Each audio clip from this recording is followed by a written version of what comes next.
I want to bring in Peter Baker, chief White House correspondent for the New York Times and an MSNBC political analyst. Julia Coronado is founder of Macro Policy Perspectives, LLC. CNBC's Melissa Repko and NBC's Christine Romans are here in studio with me.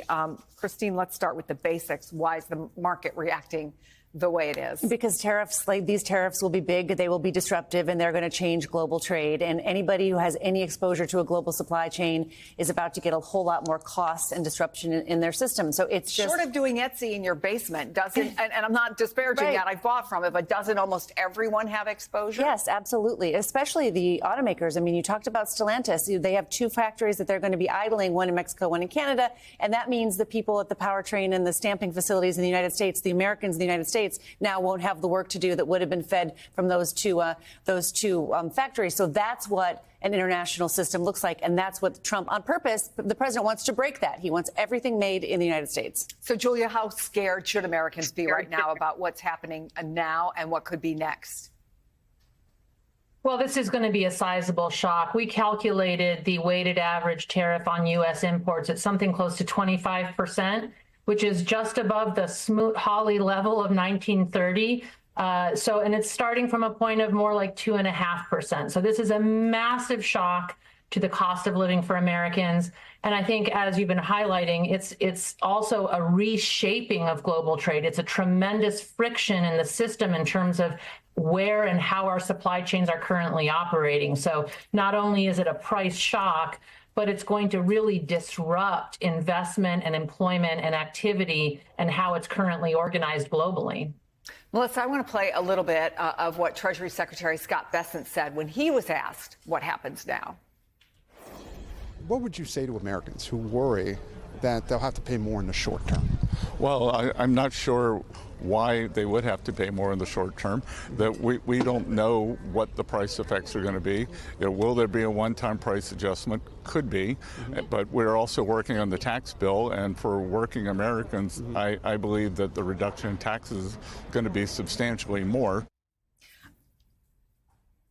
I don't want to put words into his mouth. Does it sound to you like they're figuring it out as they go along, that they aren't really sure? Or let's talk about, this is your area of expertise, is there any question consumers are going to feel this?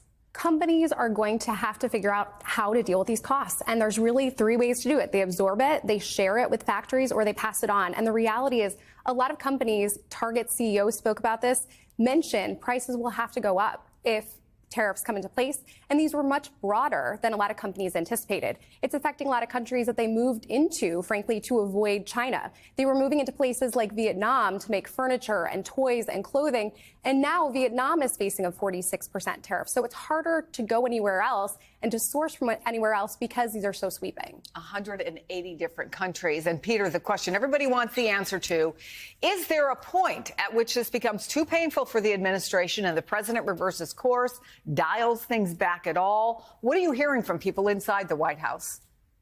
Yeah, I think it's worth remembering that he has, in fact, been sort of unpredictable about sticking with this kind of stuff in the past. In the tariffs he's threatened and put on and taken off in the first 10 weeks of his presidency, he's been all over the place. So these are likelier to stay on, at least for a little while, but it is conceivable that the pain becomes too hard for him to absorb, and he finds some excuse to declare victory and to ease up, either to make exclusions or exceptions, whether to pause them for a while in order to, claim some sort of half-hearted change that he will, portray as a victory. But you're right. He talks about a short-term disruption. It doesn't look like it's going to be a short-term disruption. I mean, if this sticks on for a while, this is going to be a disruption of some magnitude and some sustained time. And that's, the last president I heard say, hey, hang on while we get through this disruption, it'll be okay, was President Biden, when he said inflation would come back down. Well, it did come back down, but people suffered a lot while it was up, and they held it against him even after it did come back down. Christine, the CEO of a steel company, was on our air just a short time ago, and he talked about, not everybody thinks this is terrible, right? He talked about why he thinks this is a good idea. Right now, with the 232 tariffs, it favors the mills, so our competition north of the border, and I'll focus on New England, can buy that steel domestically here in the U.S., ship it north, fabricate it, ship it back, and still sell it without tariffs. They're an unregulated monopoly. Something needs to be done. We need to put the steel industry back into business here in New England.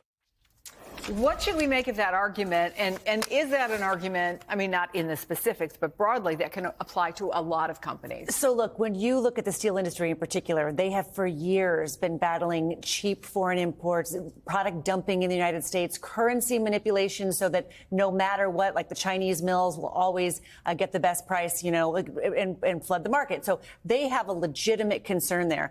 But the way that tariffs affect economies, even domestic manufacturers who want more investment in the United States, they have to buy steel. And sometimes they have to buy imported steel. And sometimes the way the economy works, you've got some kinds of steel and parts made out of steel that are so specific, you know, they're only made in Canada for the auto industry, for example. And so no matter what, you're forced to face these higher prices. You know, you talk to the shrimp industry and others, there are specific industries that feel like they have been left behind over the years in these trade deals that have not all been, you know, roses and sunshine for a lot of American workers. And so there are different parts of the economy that are cheering these tariffs, no question. But again, tariffs can cut both ways, even when you support them.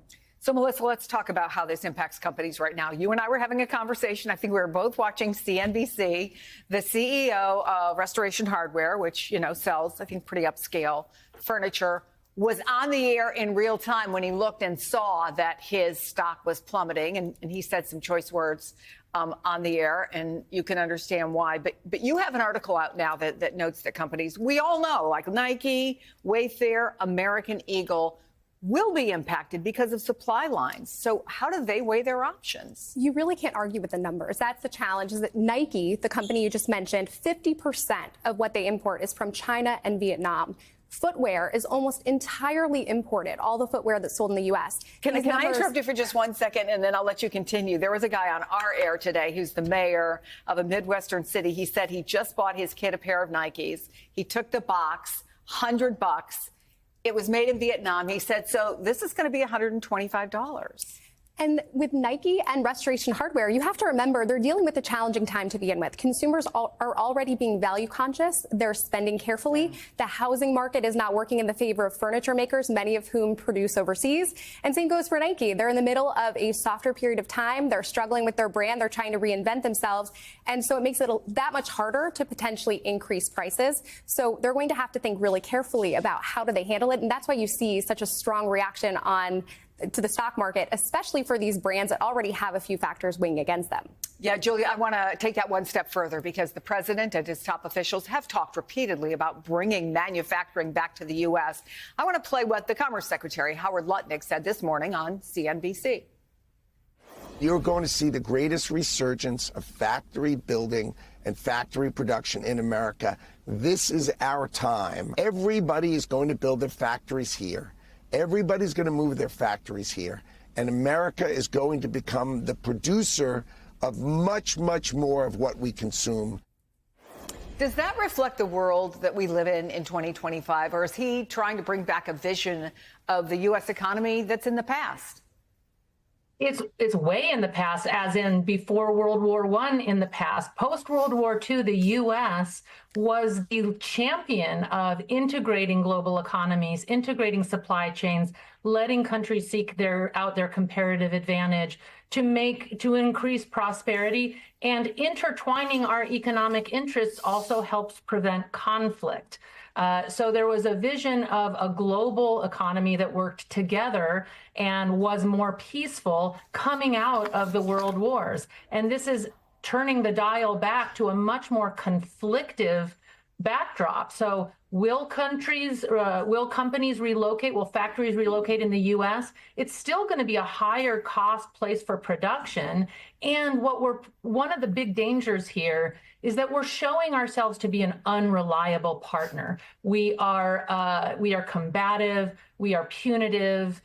We are not working through diplomatic channels to work out trade deals on targeted areas where there may be some unfair practices or competition, as was highlighted just a moment ago. It's just a blanket sort of attack on trade in general. And that's just going to be tremendously disruptive to the modern economy that we live in. And really, I think the U.S., one of the lasting legacies of this is that the U.S. is showing itself to be an unreliable partner. And when you talk about the blanket nature of this, Peter, among the areas hit were the Heard and McDonald Islands. They are remote islands. They are home, I'm going to read from this, to a vast number of macaroni penguins, Antarctic fur seals, and endangered black-browed albatrosses, but no humans. There is no trade. Which begs the question, do we know even how much work went into putting this plan together, whether the administration has a clear idea of what they were doing? Did they just want to be able to say a big number, 180 countries, we've gone in all in on this? What's that about? Well, it certainly doesn't look like it's well thought through in all of its particulars. You played that clip from Scott Bessent, the Treasury Secretary, just a few minutes ago, in which he said, we don't actually know what impact it's going to have on prices. Really? So you're going to do all of this as important and big and impactful as it is without having any kind of study, without having any kind of estimates, without having any kind of projections as to what the impact might be on Americans and on the people that you're representing? That's rather striking. It's also striking, by the way, that they're going after the penguins, as you say. But what countries are not on that list of 180? Interestingly enough, Russia, Belarus, North Korea, Cuba, some of our worst, most adversarial, rivals in the world right now. Now, you can say that's because, in fact, they're already sanctioned. We don't do a lot of trade with them. And it's true, trade with Russia, for instance, has gone down substantially since the invasion of 2022.